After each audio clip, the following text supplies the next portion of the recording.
Hello, everyone. Welcome.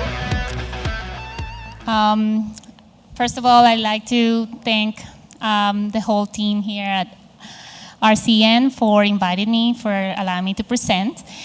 This has definitely been a great experience, and I want to kind of share a little bit about the kind of knowledge that we've had gathered in TopoDOT over the last 17 years, I guess, that I've been in this industry with y'all, just to try to expand our knowledge on a lot of this information that is not necessarily new, but that we all need.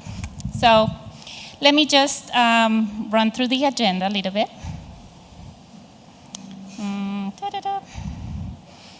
Do I go? I don't know why the clicker is not working. Oh, there you go. Got it. All right. So I'll do a little introduction about TopoDOT, just so you know where we're coming from. A little bit on what UAVs, UAS systems are. And we're going to go into comparison. And we're going to talk about some of the applications that are possible with this kind of projects and data. And, take some takeaways at the end of what this all means. My name is Triana. I am the Business Development Director here at TopoDOT. We are a small software company in Orlando. We have been in the LIDAR industry for over 30 years, and almost half of that time developing tools, knowing the capabilities of LIDAR. We're creating tools that are more intuitive for surveying. So we are pretty wide in scope, and in type of customers, we have offices in other places in the world, so this is not new per se. And we are primarily mostly widely used in the transportation industry, and you'll see why. But we also have tools for almost anything that you can scan, any kind of projects that you might want to use point clouds for. So here, a sample of some of our customers. All right, so really quick, I want to point out what is the goal of this presentation. And it really is to educate ourselves on what kind of data do we get from UAV or drone systems? What are the capabilities? I don't want to name names or specifically compare hardware or drop names or any of that. I just want to show you from a processing standpoint what is possible, what you should check on your data or be aware of in order to complete your projects. And just kind of be more educated before you start bidding for projects or before you start getting hardware or knowing how to evaluate this data, basically, okay? So, really quick, what is a UAV? If you're not familiar with drone scanning or drone data, pretty much the UAV stands for unmanned aerial vehicle. And that's pretty much just the vehicle alone, so like the drone itself. Typically, you would want to call the whole system the UAS, or the unmanned aerial system. That would be the drone plus all the sensors and pilot, all the other equipment that comes along with the drone. But these terms are pretty much interchangeable, and you can also call it drone, basically. So there are many applications that where you can use drones. I highlight some of them, the ones that we see constantly, that we see a lot. Today, I want to focus a little bit more on the transportation side, because that's where we are basically have the most knowledge or expertise. But know that if you can scan it, you can pretty much process that data with TopoDOT. So if you have any specific case, come and see me at the booth. I have a booth up there, and we can talk about it, which I've already heard so many different kind of projects of some of you who have come to the booth and asked me about. And I'll pull up data or examples as best as I can. All right, so let's talk a little bit about the sensors. So today we're going to talk about two types of data sets. We're going to talk about photogrammetry data sets. So it's sometimes referred as structure from motion. But in essence, what it is you only need a camera. This is a very robust camera that collects images at different angles of the same object. Photogrammetry will allow you to create a point cloud from this imagery if you have multiple different angles of that point. So you can build a 3D point out of it. And so the output would be a point cloud. These kinds of point clouds are best for areas that are open ground, bare air, volume calculations, that kind of stuff, or areas where you have large structures like buildings and that type of sites. Typically, you can export this information in a standard format, LAS or LAZ. But you can also collect LIDAR with drones, right? And for this type of equipment, you might also need other subsystems like GPS, GNSS, and IMU that controls the movement, etc. You can additionally have imagery along with your LIDAR. This is very recommended. And you can create very accurate 3D points, 3-point clouds from this LIDAR information. Now, it's best to use LIDAR where you have maybe a lot of vegetation, a lot of canopies, or need to penetrate through vegetation. And also, maybe you need very detailed, accurate information around linear objects like power lines and that sort of stuff. All right, let's talk about where you shouldn't use UAV data. So if you have a very large project where it's more than 1,000 acres or something like that, and you might require too many photos, maybe it's not enough for the drone to fly, you might need airborne data instead. It's also not recommended, obviously, in indoor. I also had here underside bridges or tunnels, but lately I've been seeing some cool stuff where drones fly under bridges and for bridge inspections and flip upside down and all that stuff. So that's no longer something that I would avoid, and so on. All right. So here I have a boring table of comparison points. So I'm just kind of briefly describe this, not taking too long here, but basically LIDAR is usually on the higher, more costly end of the spectrum. And you can collect maybe more complex sites with LIDAR versus photogrammetry types of data. You will have intensity, which is really useful in feature extraction, whereas in photogrammetry you only get color. And then basically accuracy levels and precision levels, I'm not gonna even touch that because people get very touchy about that, especially in photogrammetry. But what I want to show you now, and this is a little bit more, gonna be more visual, is both types of systems can produce great and not so great data. And from a processing standpoint, this is what you need to be aware of. So it's not enough just to say, I have such and such cameras, I have such and such sensor, or I have such and such equipment.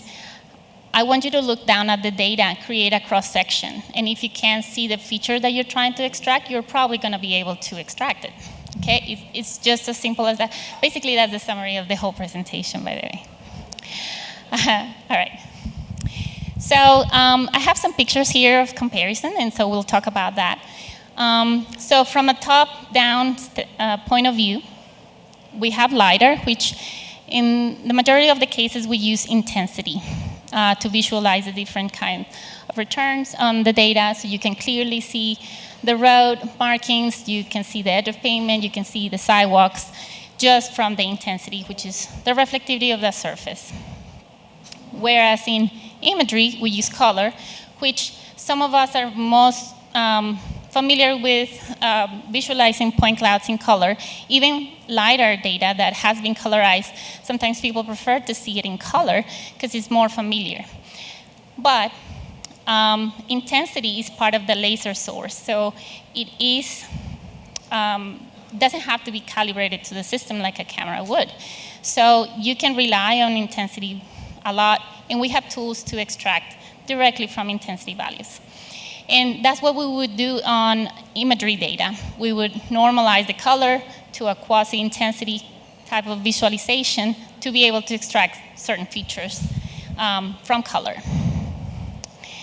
Okay, so since we're talking about transportation, but this can apply to a campus, Alta survey, wherever you have a break line, basically.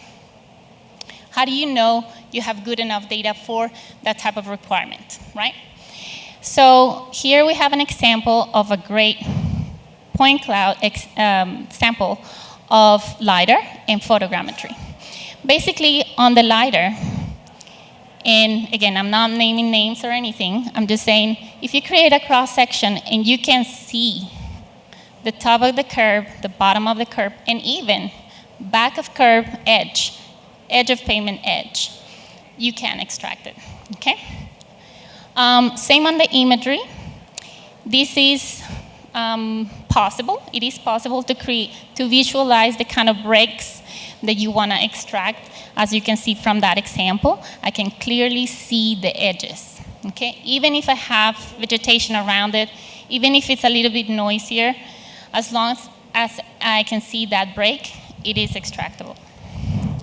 What we see sometimes, and again, this is from both camps, in the LIDAR world, if you know, especially if you have imagery, if you know you have a box curve, but you create a cross-section and you don't see that edge, there is a problem, okay? So it could be from the system itself, it could be from the post-processing, but you should be able to see a box curve if there is a box curve there. Okay? It's not enough to just to see the elevation changes. You want to see that break, especially if you're working with LIDAR. From photogrammetry, we do see this a lot, where because of the post-processing type of, or the type of post-processing that you do with imagery, data tends to be smoothed out. And that compromises a lot of the break information. So in trying to reduce the noise on the data, you start losing definition on the curves, on the breaks.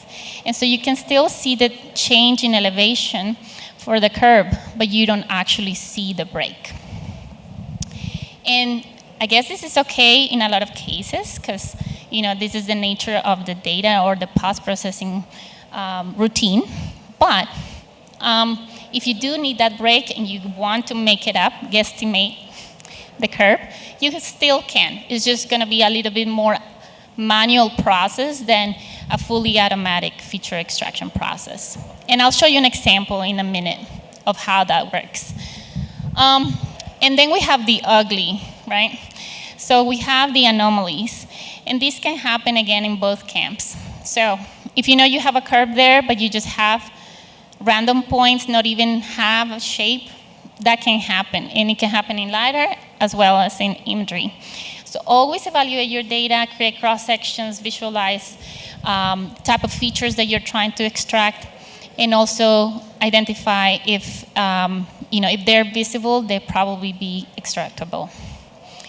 Here is another type of feature that most likely you'll need to extract, whether it's a parking lot or a road. You need a surface, right? So this is the great example of both. We have LIDAR on one end, we have photogrammetry on the other end, and what's important to see on a road is what? The slope changes, the crown, right? So as long as we have that kind of information in a cross-section, it is possible to extract. What are the potential issues? Okay, maybe our data, and this is especially true in photogrammetry, our data is smoothed out, but we don't see a definite slope change or a crown change, shape on the road.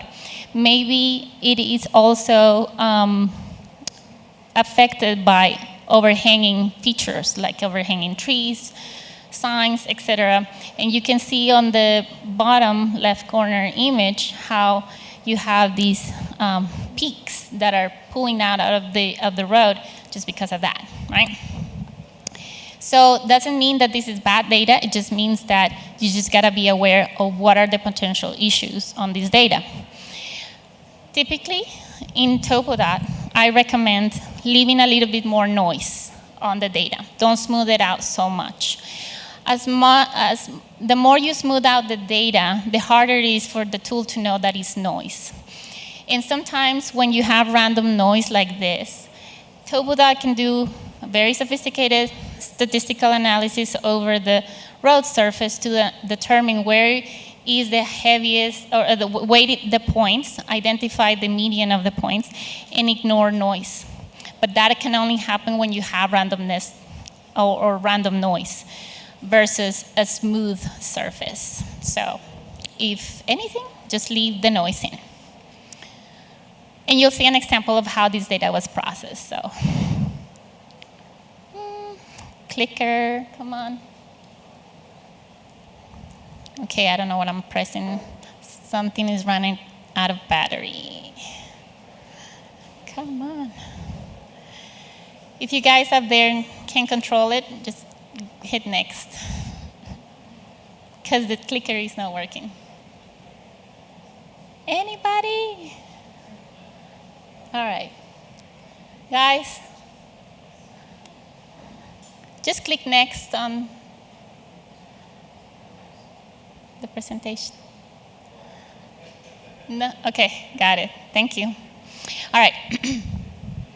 Another type of feature that is that we get asked about a lot is assets, right? And this is probably the hardest thing that you're going to find on UAV data, because you're by nature looking down, right? So a lot of the vertical features are going to be harder to collect. But these are some great examples of both LIDAR and photogrammetry, where you can actually see a sign or a post or a pole or a traffic signal. May not be clear as day, but it's there, and with the help of your imagery or other resources, ground imagery like Google Earth or something like that, you can identify the type of sign, okay? So as long as we can see some of that vertical aspect of the feature, it can be extracted automatically. Okay, next. Okay. Here's another great example of the type of data that you can collect with both LIDAR and imagery on a traffic mass.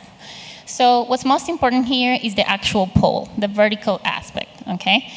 Just kind of wanted to point that one out. Okay, now this is where it seemed like we have good enough data, but we don't for automatic feature extraction. So on the bottom left corner there, you can see that there is a light pole or something like that, but we don't actually see the pole. So that cannot be extracted automatically with TopoDOT. Okay? So that's kind of like what I wanted to point out. Especially if you're going to do any kind of power line or very detailed type of projects where with cables, wires, or anything like that, you definitely want to use LIDAR. There is no contention with the photogrammetry. You a lot of times don't even pick up the information on the wires at all. And if you do, it might not be great, right? Like what you see there at the bottom left corner. You might see some wires, but it's just very fuzzy, very indistinguishable.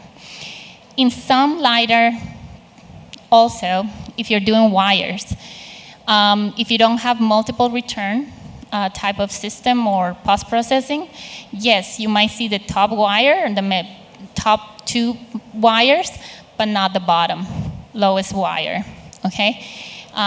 So either you need to fly it at an angle, or or if this is kind of like a lot of the work you're going to be doing, you need a multiple return type of system. All right, vegetation, favorite topic for everybody. So in LIDAR, you penetrate through vegetation, and that's usually where one of the strongest points of LIDAR, right? In photogrammetry, you only see the canopy. You don't see anything underneath. So that is one of the, I guess, weaknesses of this kind of data. But if you do collect any kind of vegetation, I recommend never to smooth it out like this. Because again, the tools are going to assume that that's kind of part of the surface of the ground, and it starts incorporating it into the process. Whereas if it's still fuzzy and just random noise, it can be ignored as noise. Okay. All right. And there are cases where the vegetation is so heavy, so thick, that not even LIDAR can penetrate through it. So you got to be aware of some of these types of cases. When you have good enough information, you can extract a lot of it automatically. Have you guys seen these kind of problems on the data? Have you encountered issues on the data? Yes? How many of you are currently using drone data? Imagery? LIDAR? Two? Okay, great. So, this is going to go really fast, so pay attention. Okay, so one of the signatures on the data that was easiest to find is intensity, is the paint stripes because of the highly reflective nature of it. And so we can isolate that information, vectorize it really quickly and automatically. And same with color, okay? We use that information. Using those lines as an alignment, we can extract also points from the point cloud on the road surface in this case. Knowing the curvature of the road, you can ignore noise from vehicles. You never have to clean up the data. Even in areas where you don't have data or gaps, it will still be able to interpolate information. Now, as far as the breaklines go, because this is what you all want to be able to do, is have the ability to create multiple breaks with a controlled and efficient manner. So this is automatically feeding a template to the break line, but you're visually inspecting it and assessing it. Now, if you want an even more automatic function, you can actually use a template feeding tool. It's more than a template feeding tool, but because it rotates or it can accommodate and drape down. But it will give you full control over the breakline extraction process. So you're never going to have to find where did my automatic tool made an error afterwards, because you have that QA/QC capability to know exactly where you place your nodes and your break lines. And so this is more than just decimating the point cloud. It's actually extracting from the point cloud breaks and points that might not even exist on the point cloud, or that might be occupied with vegetation, or maybe it's obstructed, you have gaps, etc. TopoDOT can create those nodes knowing more about that feature or that signature.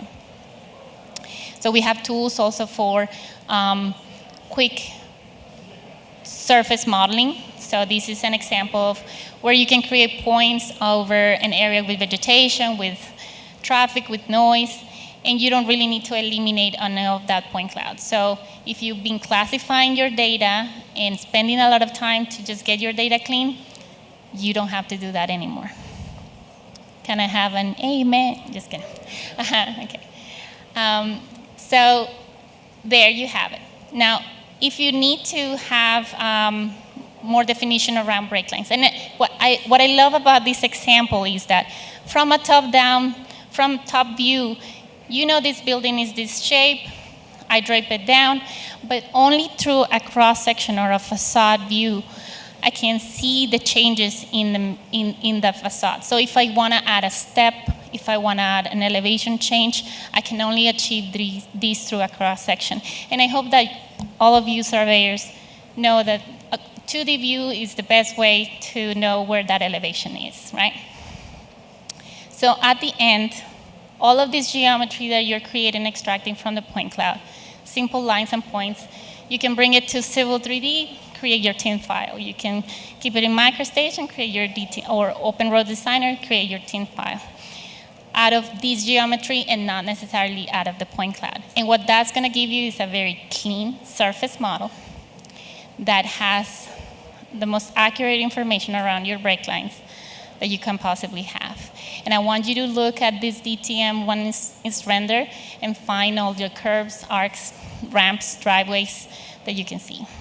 Okay? Never a spike, never an issue, because of the way that we extract from the data. And most of this can be automatic just because there is the higher quality on the data. And I'm going to skip this video because it's a little bit long. But here's another example of imagery-based data. This is a point cloud created from images alone.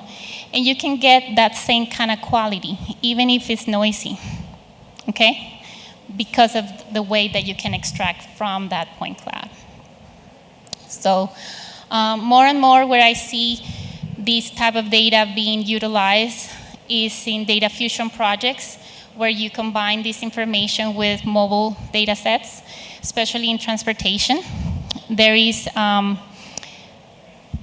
obviously, if you have restrictions to fly the drones over the roads, how do you apply this information in transportation industry? So what we see a lot is in mobile, in mobile collection of corridors, could be rail, road, etc. There is a lot of gaps, like places where you can't drive the vehicle. So you can bring this drone data to supplement those areas. And in this example, we have the mobile laser scanning on the rail, the UAV data on the top of the cliff where the mobile scanning can't reach. And as long as you're using the same datum, these data can be combined and modeled as one in TopoDOT. Doesn't matter if it's using different types of brands of laser scanning or different types of platforms, as long as it is in the same datum, it can be combined and processed all together. Okay? So this is a great example of using the UAV data in the transportation industry and in TopoDOT to build one model. All right, so hopefully this gave you a couple of ideas or maybe gave you a little bit of knowledge on how to evaluate this information a little bit better. And we want you to be experts on the data. So when you get somebody doing a demo of a system, just take a cross section, see the data noise, see if you can collect that break, see if you see that wire that you need, and if you do, then you can probably extract. Okay.